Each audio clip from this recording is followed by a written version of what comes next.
Stay put. Hold on.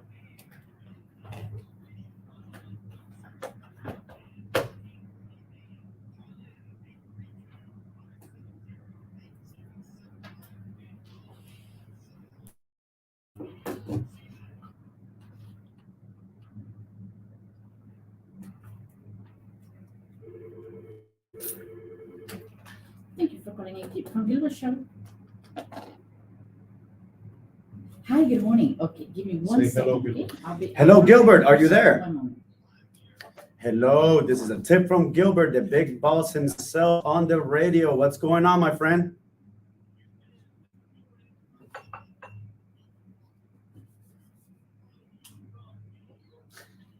Ooh.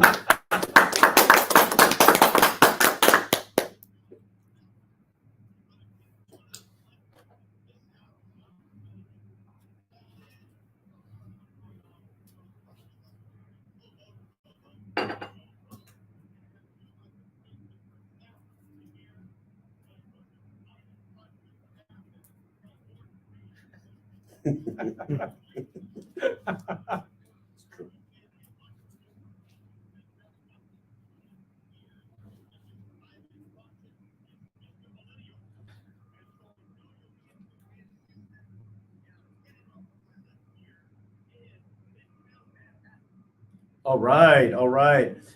Thank you so very much, Gil, for this opportunity. We are live on 5 radio stations now.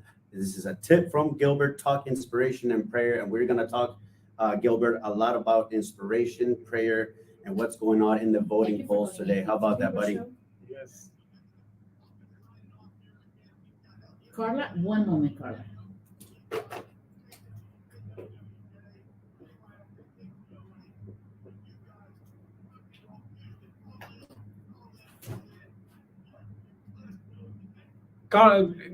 Gilbert, before you go, I want to thank you for not only bringing diversity to your program, but a diverse array of radio stations. Correct. I think your voice is reaching every part of Houston community, and I commend you for that. Stay safe, safe travels. Let's go. Call in at 832-570-8075. Ladies and gentlemen, it is October the 31st. Happy Halloween. Happy Monday, Houston. Yes, happy Monday. Yes, sir. All right. See you at the very top. So how about that? Let's do a little introduction, my friend. Who are you? What do you do? Because I know you when I worked in the halls of Congress, and every time your name came up, the congresswoman was like, you better pay attention to this gentleman right here. Well, I tell you, my story is a story of a typical Houstonian. You know, I came here when I was 18, Yeah. and immediately Pamela? Houston adopted. You know, just Pamela, like I would, Pamela. Houston adopted you, Houston Correct. adopted me. I came here alone. I found two tents, both parties. I found a little bit more room in the Democratic A Party. little bit more room. But I'm proud to say that I was the first Muslim American, South Asian American, Pakistani American to ever get elected as a national delegate in year 2000. And I think that's what Congressman Sheila Jackson Lee always appreciated, that I didn't get appointed, I got elected. And since then, I've been part and parcel of Harris County Democratic Party. I did live in Fort Bend for about 8 years. I got elected again in 2004. What is your number? I have served all 4 mayors. I currently serve as the Commissioner for Houston Planning and Houston Airports. 292. But you know, before I talk more about myself, I want to talk about you also and how you and I tie together. I think you represent Miss Carla? opportunity, not just for Houstonians, but for millennials.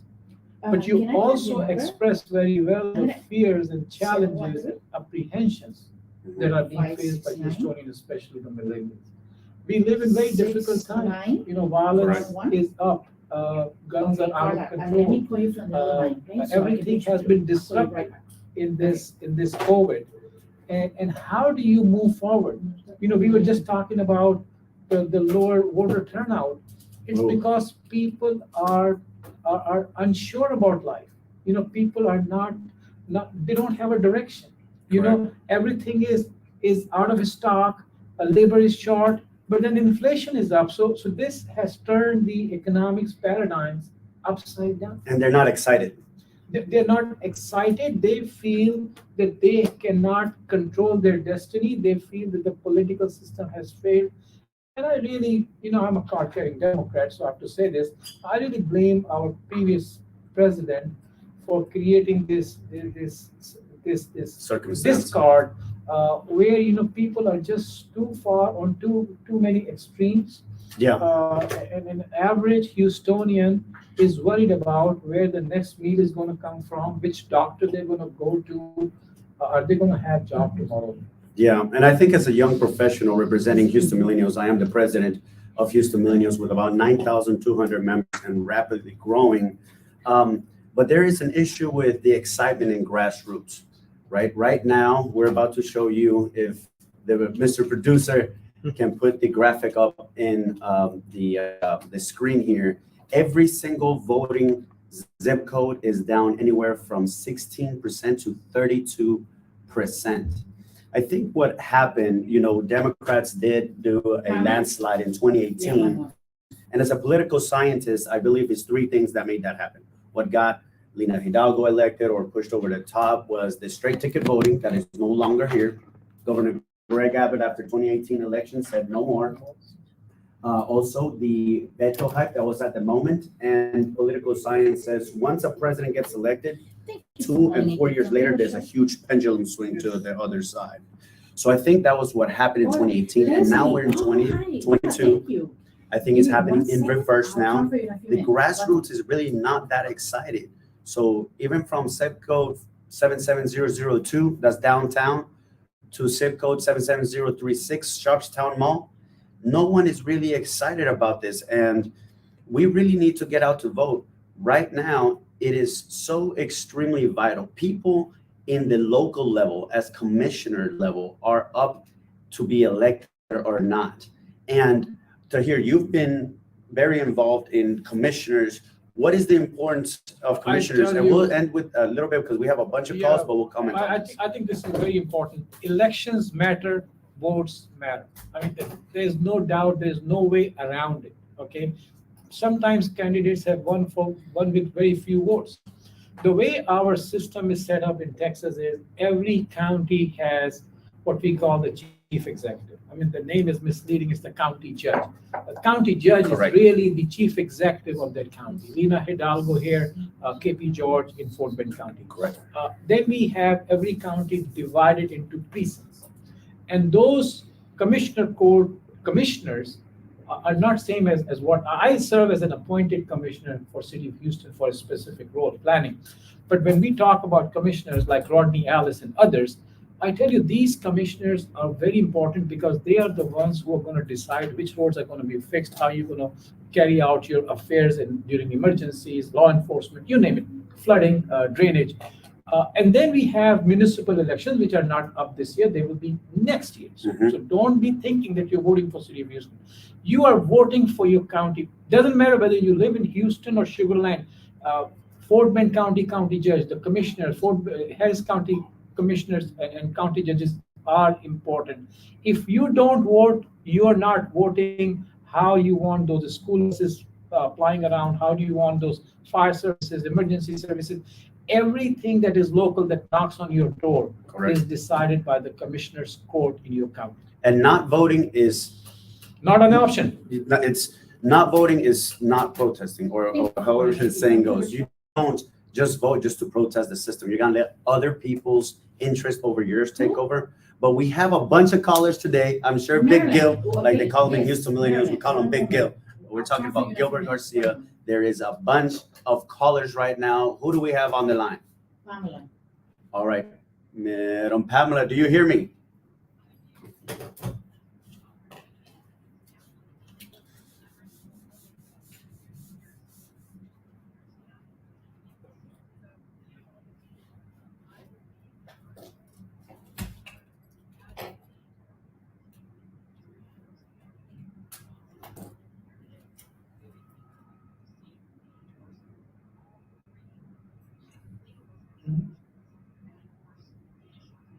Wow. Wow.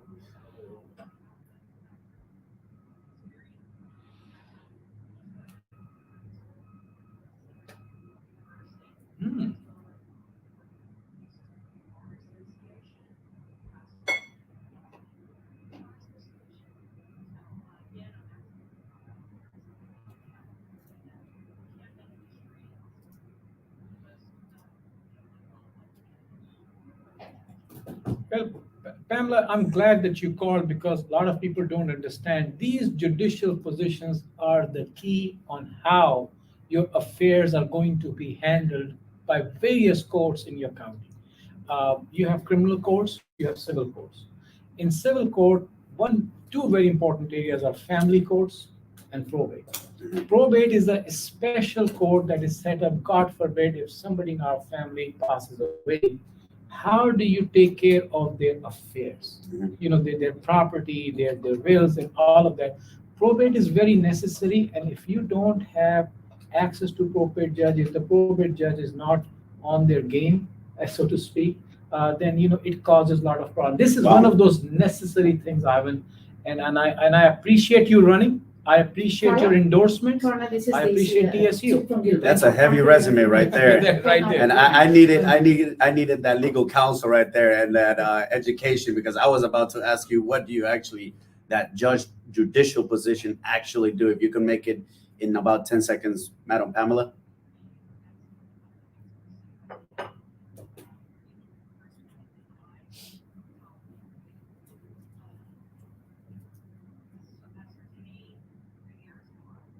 Ooh, wow.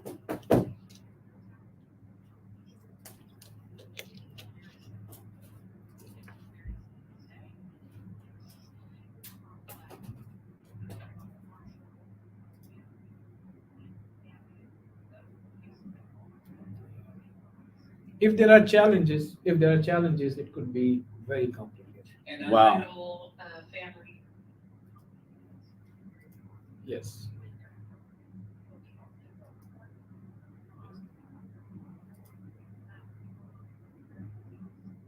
Wow.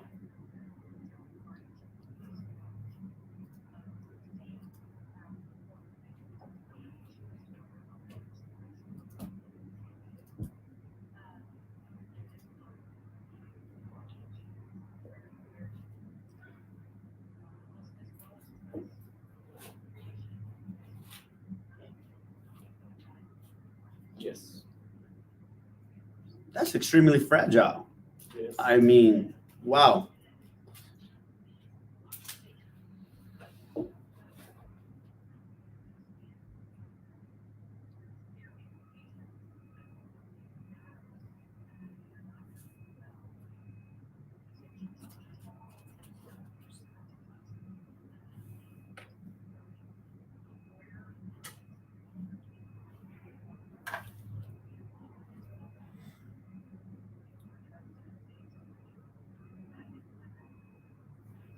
Houston, you heard it from Medina herself, Madam Medina running for judge.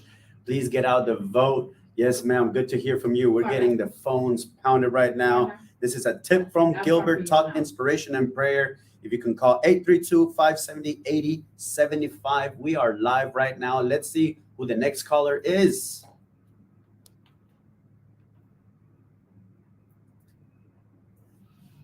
Let's see. Did they hang up? Oh, hello there. Is this Madam Carla?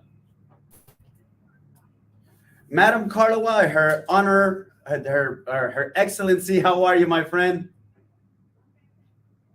I'm great. I'm great. I'm here with Mr. Tahir right now, listening in. What you got for us?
Hello?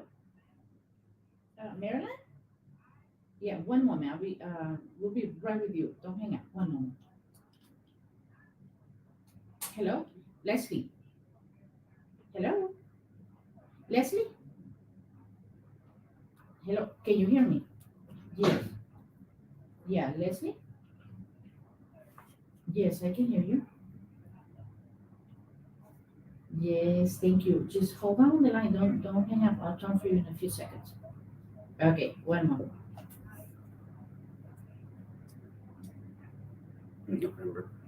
November the 8th.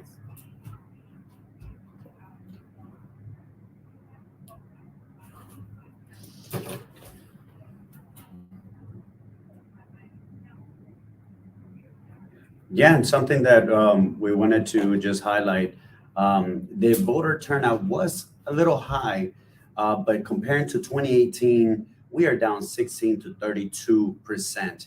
And according to political science, Democrats count for a higher voter turnout to win these elections. In the other side of the coin, they expect lower voter turnout for those things to happen. So yes, we got to get the vote out. I will send already sent 32,000 emails and 4,000 text messages this morning to my membership saying, get out and vote. How about that, Tahir? Yes, and I think, Carla, you said, first of all, thank you for running. I think it takes guts, it takes initiative. You got to have the fire in the belly to run. So thank you for running. You said two things very important. Early voting is something that we have won very hard. Okay, this early voting allows minorities, working class people, True. not to depend on that one day where few privileged can take time That's off very true. and vote and don't have to worry about rain or snow and still go out and vote. Early voting allows the flexibility that an average Houstonian needs. So that's very important. I think you explained your position very well.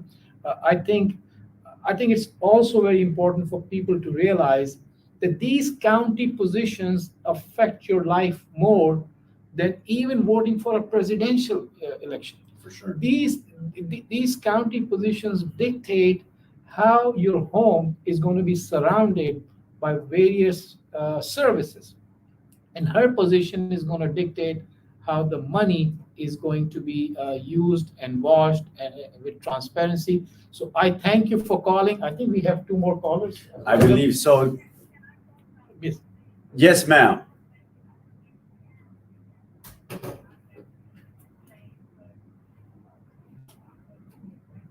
Morning.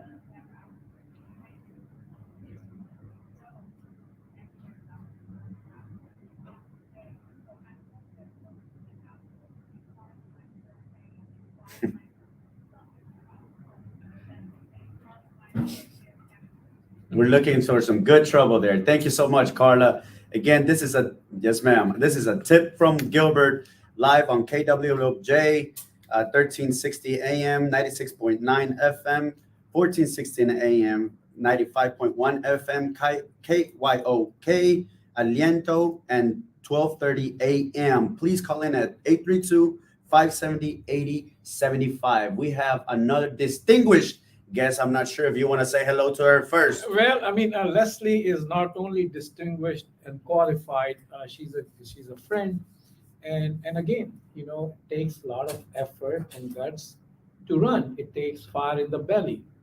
But even after having all of that, Ivan, you got to be qualified. Yes. You got to Yes. you got to know what this job entails. And I was talking about how our counties are managed. The county judge is just one vote on the commissioner's court. The other four votes come from the precinct commissioners. Mhm. And she's running to actually handle one of the most important precincts of Harris County. So these county commissioners are very, very important. Leslie, good morning.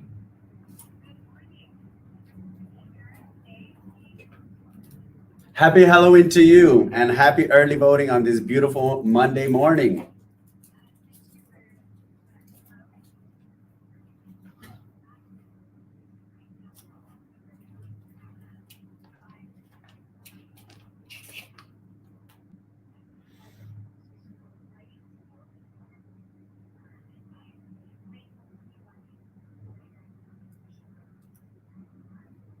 Excellent. And something that we need to highlight is experience.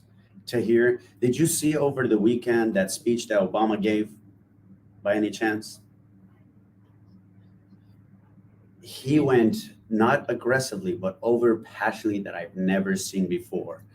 He was, I think, he was campaigning for a congressman or a senator, and he says, "Would you have some random person out in the street do a surgery on you?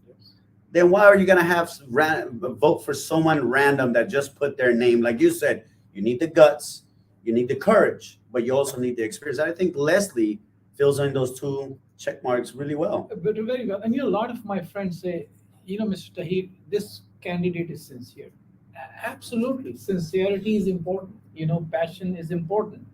But if you don't, like President Obama said, if you don't have the right kinds of skills for the job that you're seeking, how are you going to perform your duties? Mhm. Would you go to Methodist and expect somebody to operate on you that is not qualified or trained? No. So that's why the voters need to really look at these candidates, take a minute, find out about them, see what their positions are on various issues that matter to you. Just don't vote because they're from your ethnic group or they share your language or even your party. I think it's extremely important that you look at the qualifications, and if you do, I can tell you that you will find her very, very qualified and very deserving. Correct. So Leslie, where are you? What polling location are you at? By the way, I'm not surprised you are, because I've seen your drive personally, and you just keep going and going. So where are you right now?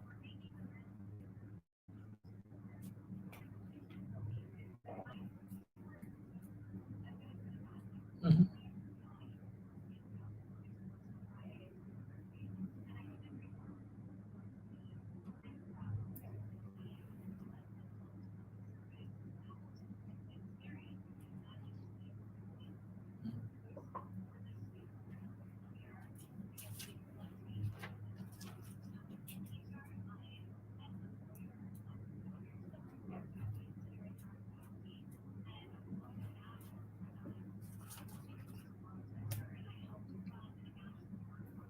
Wow.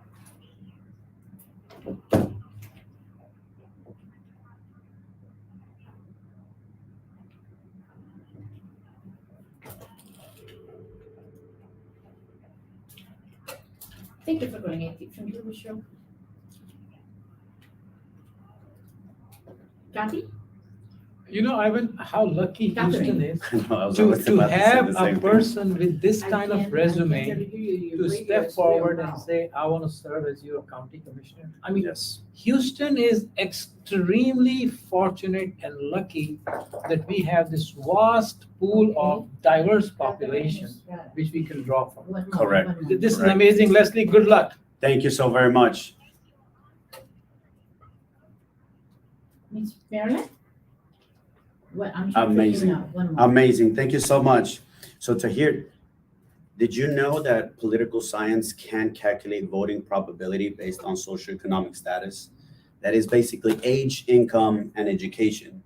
And they say the more of the three, the more age, the older you are, the more education, and the more the income that you have, the more probability that you'll vote. So that's how actually a lot of entities are calculating how we vote.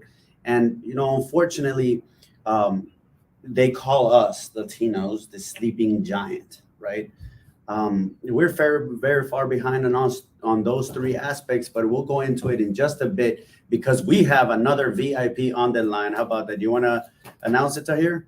Well, we have Marilyn Burgess, right? Who doesn't know her? If you are going to walk into Houston or Harris County's judicial system, the management behind it, the logistics behind it has to be managed very well. And I will let Marilyn actually tell us briefly about who she is for those who don't know, and I doubt if there are many people out there who don't know her, and why her role is so important. Marilyn?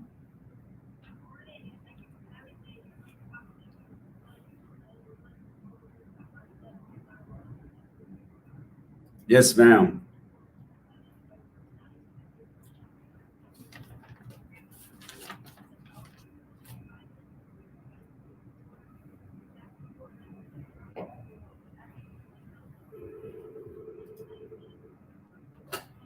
Thank you for calling a kid from Gilbert Show. Hello? Yes. Mm. Isidro. One moment, Wow. Isidro. How are you? Wow. That's extremely important to keep a fair and balanced court Absolutely. system. You know, Ivan, you and I have seen Isidro, how the one outside moment. world I'll operates. talk to you in a few minutes. You know why there are so many problems outside the US? It's not because those countries don't have judges or courts. It's because the justice is not delivered in a uniform, efficient manner. You know, it is delivered in a different way depending on your income level. Mhm. In the US, we are fortunate that we have a system, or we strive for a system where the system works efficiently and fairly for everybody. But to make that happen, it's like running a large corporation with logistics. You know, so many cases coming in, so many filings, so many cases going to trial, and then asking, coming up with the jury polls, and sending out summons, and doing that. And her job was really challenging during COVID. Oh, You just imagine, having a trial where, two of the jurors in the middle of the trial say, you know what, we just gotten positive for COVID. So all of this behind the scene management that is done when we walk into a judicial system, it's not easy. It takes a lot of work. It takes a lot of experience. She is a proven leader. She's done this thing, and I wish her all the best. so people like Marilyn, are you still there, Ms. Burgess? Excellent. I just wanted to thank you on behalf of my organization, Houston Millennials. I've known you for a couple of years now, for maybe 5, 6 years, and before you were elected office, before you were running, you reached out and you were always a very welcoming person. So we do wish you the very best. Do you have a 15-second elevator pitch before we go to the next call? Hello? Yeah, one moment. I'll transfer you in a few minutes. Catherine, one moment. I'll be transferring you.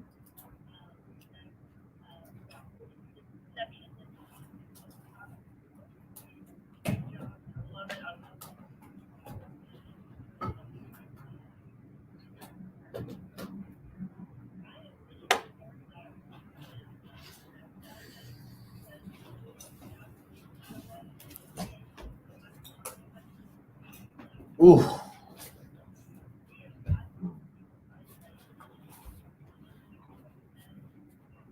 Wow.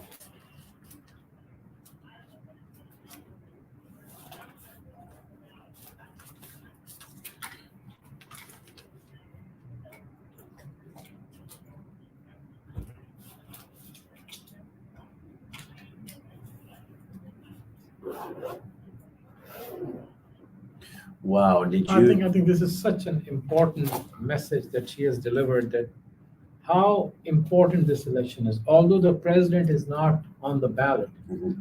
but look at us from a Texas point of view. The governor's race is on the ballot. Hmm. The lieutenant governor, who is the most powerful person, more powerful than the governor, is on the ballot. You know, people talk about gerrymandering, and they have gerrymandered districts to make them more Democratic or Republican. But I would nobody can gerrymander a state line, right? Correct. So the state lines stay put, which means when you vote for the governor's election, doesn't matter where you are in that state, your vote counts. You have not been taken out of that election. I mean, look at our congressional districts, how gerrymandered they are. Look at my Senate District 15. I used to be Senate District 15, now I'm Senate District 17. I'm the northernmost precinct in Senate District 17 that goes all the way to El Campo. Doesn't make sense. I was more naturally fit in Senate District 15. But the good thing is they cannot gerrymander a county line or a state line. So if you live in Harris County, doesn't matter where you are, your vote will count. Doesn't matter which party you vote for. Similarly, anywhere you live in Texas, your vote is going to count. You have not been affected by gerrymandering. I don't know what it will take for people to realize that the most important thing after taking care of your family and making sure that you have a job is your duty to vote.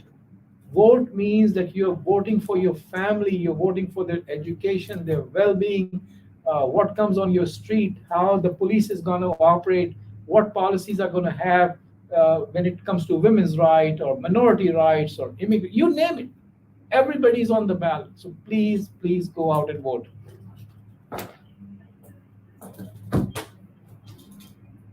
Yes. Yes.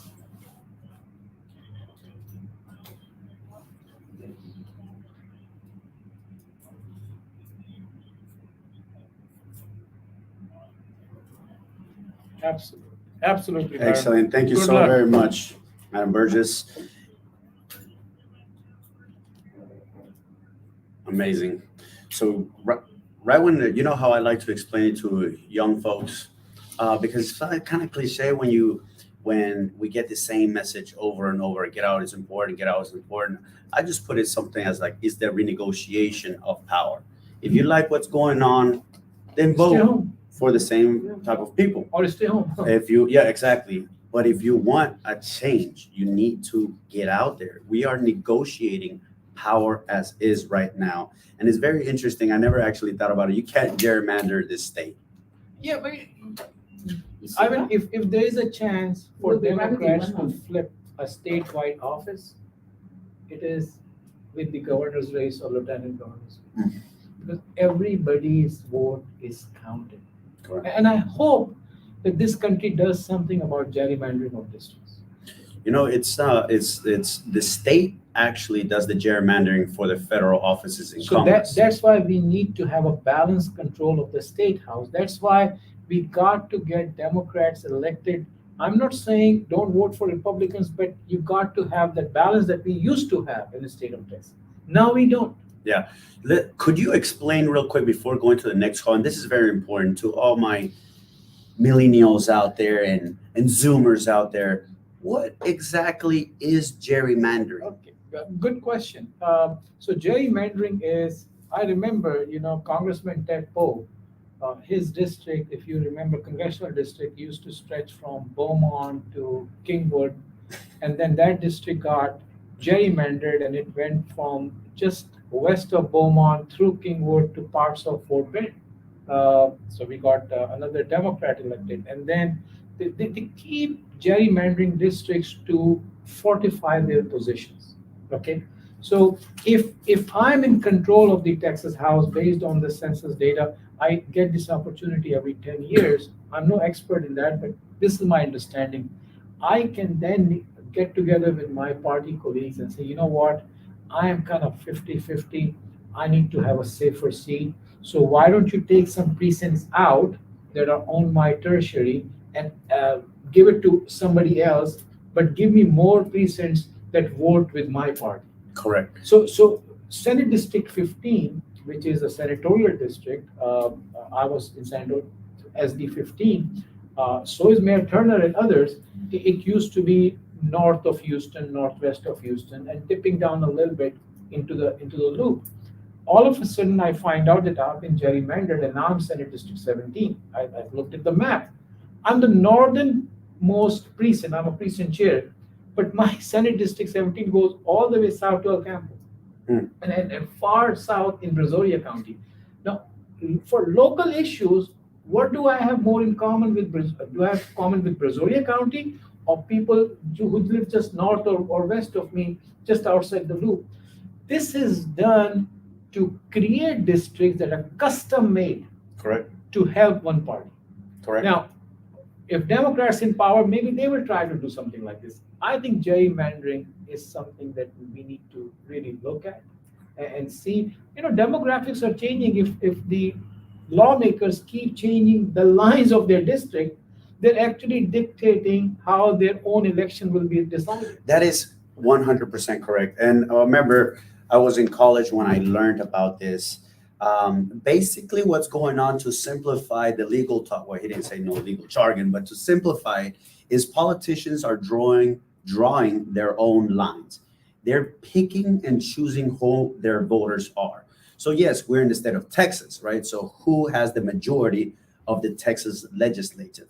That would That's be the important. Republican Party. And they are actually drawing who the voters are for their Congress people. So hence what happens is they try to gerrymander as many minorities and Democrats as much as possible into one district so it can never bleed out of this district. So hence there'll be a lot of more Republican representation, hence a very, very safe Democratic seats, but very, very few. So it's something that is very problematic because we live in a democracy. However, our politicians are choosing their own voters. Yeah. So how about that? That's the best way to do it. Gerrymandering is a process by which you choose your own voters and you choose your own outcome. Yeah, and I don't think that's fair in this democracy, the No, greatest democracy ever lived. Let's go to the next caller. This is Catherine Estrada. Hello there. Thank you for calling a different radio show.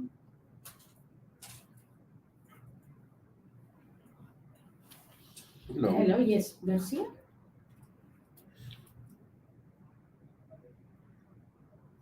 Yes, one moment, your background sound very loud. Um, I didn't get your first name. So one of, and I'll give this first Victory. swing right Important now. question. One moment. Yeah, I'll talk to you in We a few first minutes. would One have to moment. identify the issue, right? When you go vote this time around, a lot of people in 2018 just clicked literally one button, which was straight ticket, and they would select about 120 different candidates. Now you have 105, 104 different pages that you have to go because straight ticket voting is not there. Mr. Tahir said earlier about there's no presidential year, and when it's presidential years, that's when you have high voter turnout. And there is no, when the president's on the ballot, everyone's aware, hence the grassroots gets really excited and out the vote because Time is money's sent flowing to you. everywhere, How are you? information is Hold on a going. second.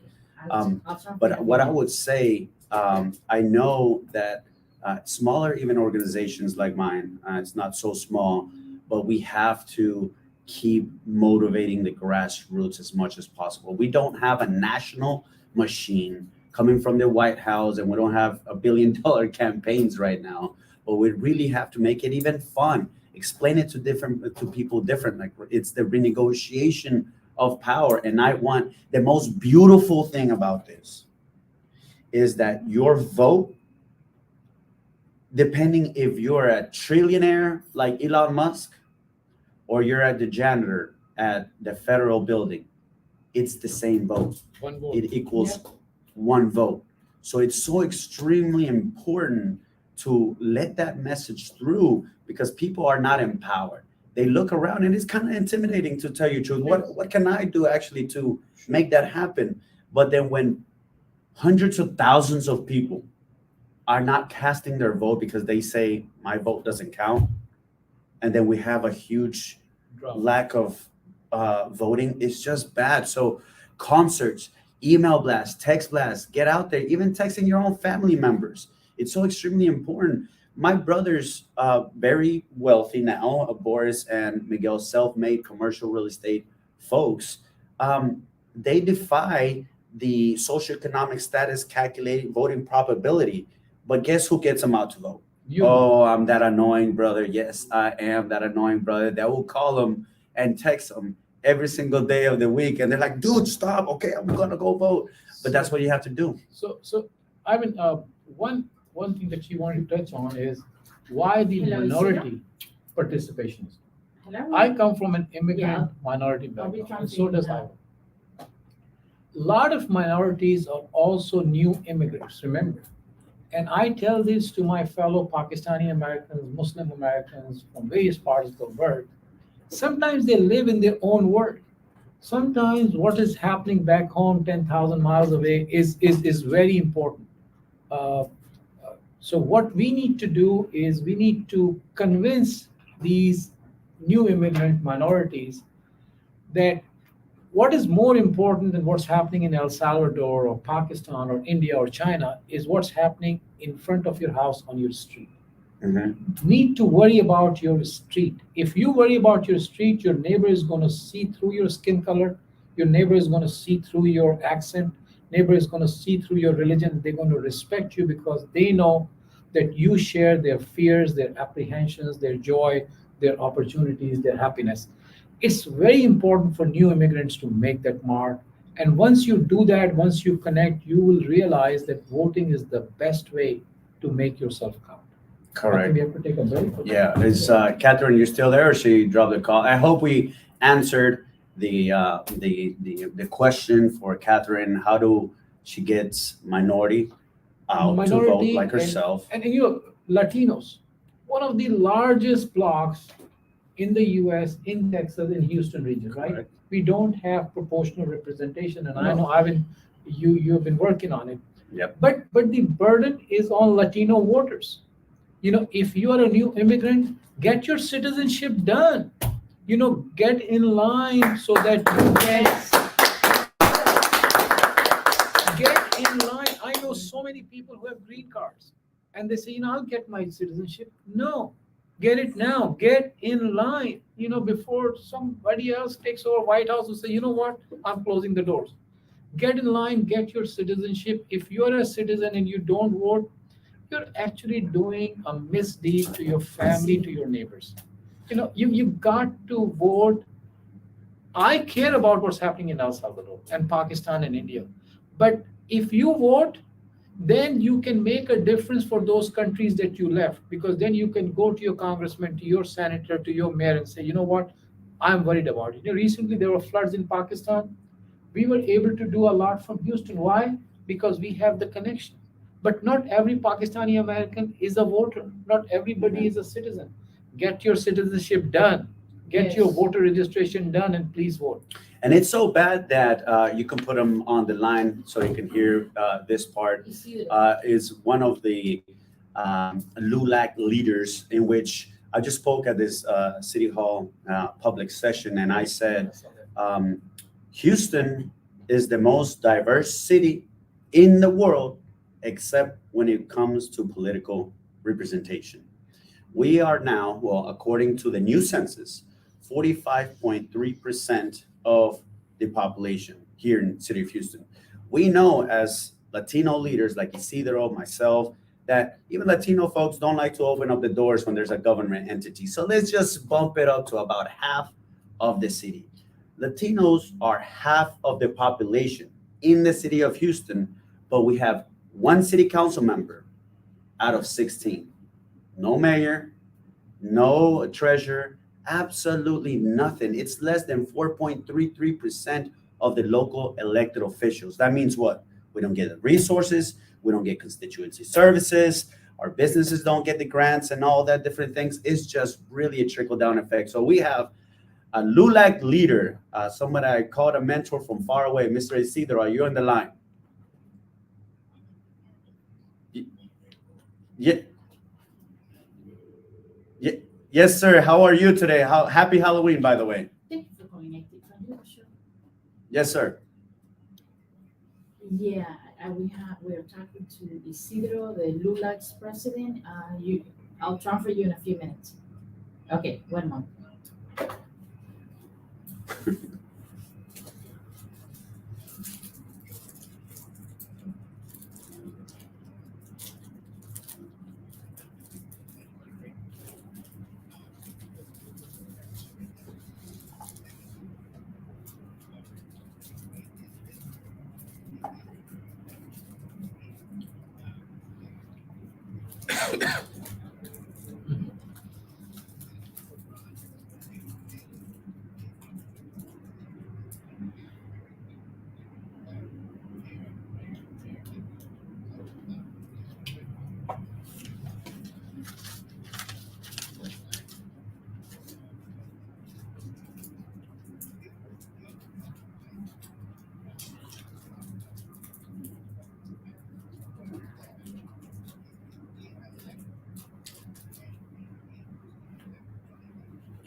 Mm.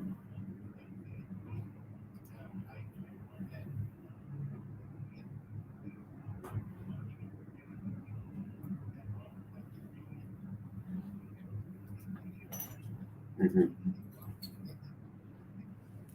Mhm.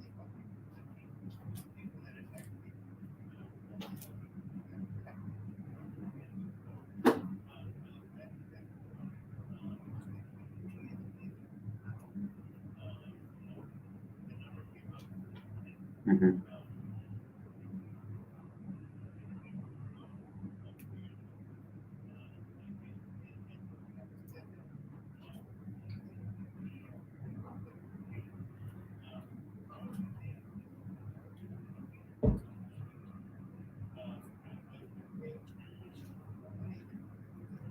Yes.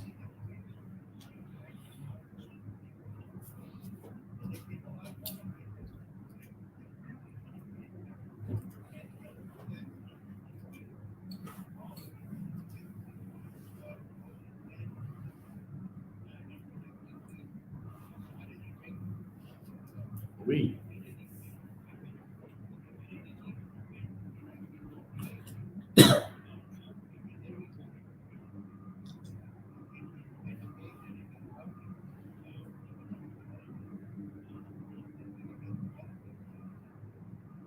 Correct.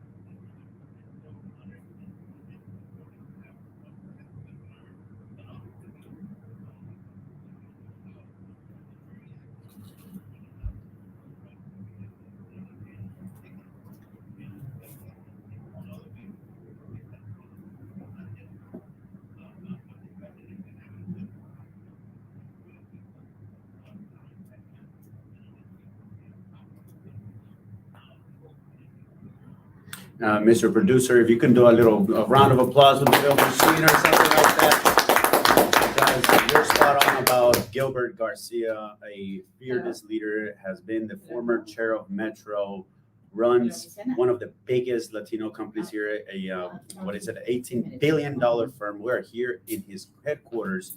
And that's something that we have to pray on as well, that our elected officials don't change. Because as a young professional, I shouldn't even say young anymore, right? I'm about to turn 36. So I'm not so young. However, it was those. All right, I'm young. I'm young. To some Zoomers, I'm already an old one, and I'm not even old enough to be on TikTok now. That's what they're telling me. But it's hurtful when you help a political candidate. They take you out to Starbucks, they wine and dine you, then they get elected and don't text you back. Have you gone through that? Well, I tell you, every successful uh, candidate who gets elected, uh, hopefully they realize that they got there not because of the checks that were written. I mean, those checks help you, those Mhm. connections help you, those consultants help you, but in the end, it is the votes. Okay, and the votes only come from your constituents. Okay, look around. Every successful elected official in the Houston region is somebody, we may not agree with their positions, is somebody who's connected with their constituents. Mhm. We saw on the east side, a congressional district was created to increase the Hispanic presence. And in the first round, that was my first election, Gene Green won that seat.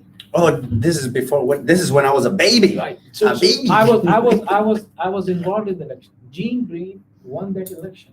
For Congress, For 29, Congress, like this yeah. 30 years ago, Yeah. 40 years ago. And that district was created for the Hispanic population. He won. It's a democracy, and he has a right to run, and he won. But he got connected with his constituents, and he got connected with his constituents so well, they kept electing him again and again and again until he said, I want to retire and I'm going to endorse Sylvia Garcia. And Sylvia now has that position. The lesson is, in that election, I was there. I was standing with one of the candidates who lost it, and that Sylvia also lost. But then Sylvia took a different route and she went through different positions. And thank God she's in Congress now. Point is, it doesn't matter what your ethnicity is. You can represent Latinos and Latinos can represent non-Latinos. Yeah, exactly. Okay, so Latinos should not limit themselves to just East Side. You know, we can have a Latino Run mayor. everywhere. We Run can have everywhere. a Latino represent District A or B in Houston. I think what's very important is once you get elected, please don't lose touch with your. You can get all the help, and you need help. You need those. By the way, you need those consultants. But I think it's important to do that. I think you've raised some very good points, and let's move on. Yes, and something else. History repeats itself, Isidro, and you're going to this like the back of your hand.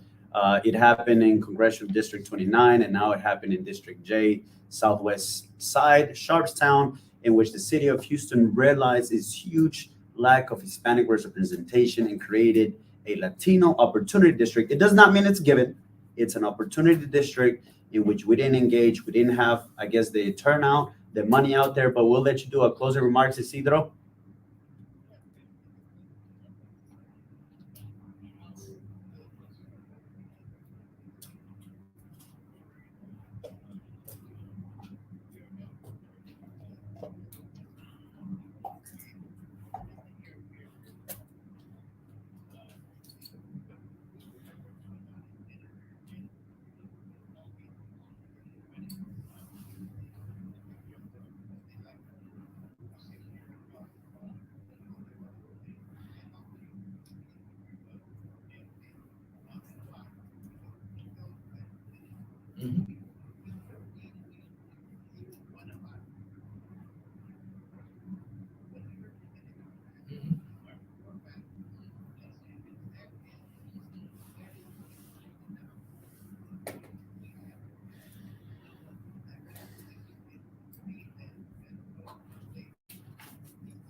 Yes, sir. Thank you so very much, Isidro.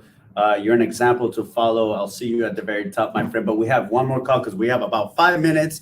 That hour went by really fast, didn't it, Mr. Taylor? Yes, it did. That's It an did. hour real It so did. fast. Because people are excited about politics and their local elections and their local affairs. Go ahead.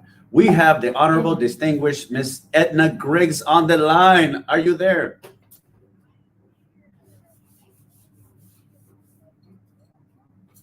Hello there. Good morning to you all. Happy Halloween and happy voting.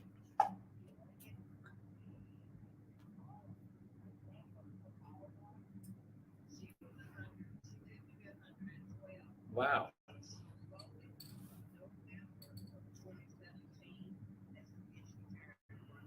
Wow. Is this Prius? Oh, I met her too.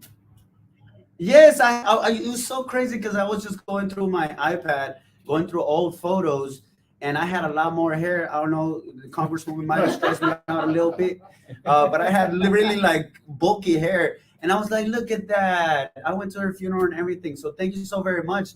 Do you have anything? We're so tight on time. We are about 3 minutes away from closing out. Do you have any remarks?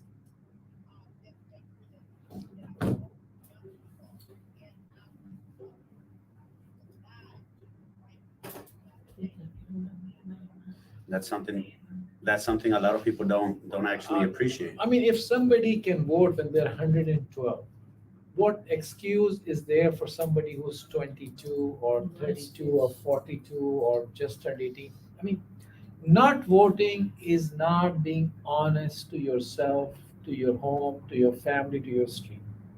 Please go out and vote. Yes. Thank you. Yes, ma'am. Thank you so very much for your call. I think we have one last call. I think this is a Victoria. We have 5 minutes of this, man. You know, I've met Edna Griggs around the same time I met you, and it was what a Garcia. tremendous honor and privilege to be amongst you all. Because the thing is, I was just, pushing shopping carts at Kroger, selling chocolates at Godiva. My mother passed away, and I just wanted her to be half of who she was. I ran for student president. I did this huge concert where I involved politics and coolness. I used to be cool. So they both came together and just we made so much noise. And that's when I got a call from the congresswoman. I promise you, I thought it was a prank call because she was like, Congresswoman Sheila Jackson, is this Ivan? I'm like, what? Yes, I need you to work for me. You're gonna work. I hung up on her. I didn't know it was really her. And then her chief of staff called me. It's like, Ivan, you just hung up on the congresswoman. Oh my goodness. But then my ex-girlfriend, I don't have a lot of ex-girlfriends. It just happened to be my ex-girlfriend saw that when I did the transition from actually being a college student to working in Congress. And I cried for about 2 or 3 days straight because I couldn't believe that an immigrant grassroots can now be by the side of helping one of the most powerful members of Congress. And I took that job so serious. And a lot of people don't know how I made it, but because it was that raw passion. So we're very appreciative to meet you and the Gregs and all these different people. And I saw you, Ivan. I mean, Congresswoman Sheila Jackson is very demanding. She has a demanding schedule even now, and you kept pace with her. I'm a witness to that, and Yeah. I think she appreciated that. With one last caller, we have Victoria Garcia on the line. Yes, ma'am. Can you hear us? Amazing, amazing. We have about 2 minutes and a half left. Can you make your comment or discussion?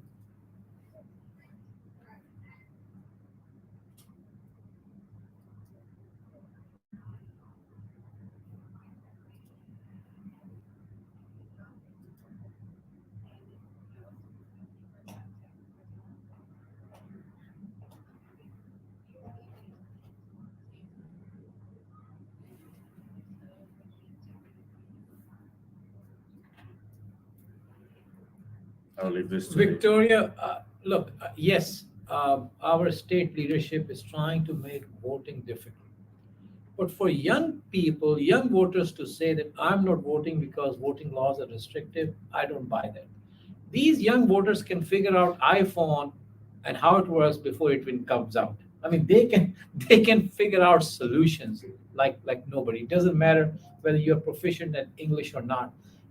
For young people not to vote, I don't think restrictions or restrictive laws have anything to do with it. I think it is their own will and desire.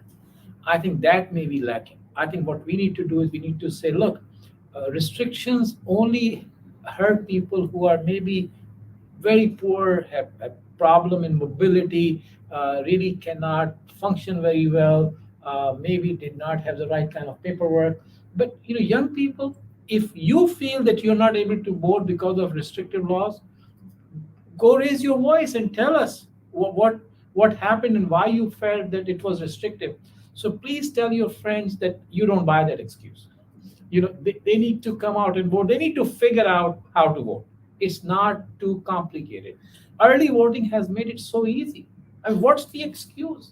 I think so. And I just want to echo Victoria. We are also very concerned about what's happening, but it is getting the message out. A lot of folks still don't know. If it wasn't for, I'm not sure if you were tuned in earlier. If it wasn't for me, my brothers wouldn't know it's even voting season. So it might be the lack of understanding or knowledge that it's voting. But Victoria, we have to let you go. We're closing out the show right now. Mr. Tahir, the honorable distinguished, do you have any closing remarks? I want to thank Gilbert and his office for doing this. Yes, thank you, Gilbert. This service Hey, to Gil. the community. Gilbert is a very gracious, very giving person. I mean, this city is full of examples. And today he gave me a chance with somebody that I call a friend, a leader. You're going to see Ivan in various places. This is just the start. But it's an honor and pleasure. And I want to thank all the staff members. Yes. This firm. You all make us very proud of being part of Houston. Thank you. Thank you, everybody that called in, everybody that tuned in. This is a tip from Gilbert podcast, talk, inspiration, and prayer. We will see you all next week. Thank you so very much for tuning in, and see you all at the top. Oh man, we need to start a radio program. Hey, that was pretty good. That's awesome. Sorry, I know I had my hand was a little sweaty when I had reached so much out. going on. He called me like last night, and I said, I'll try my best. Yeah, he called And me I have last to night, figure too. out parking and,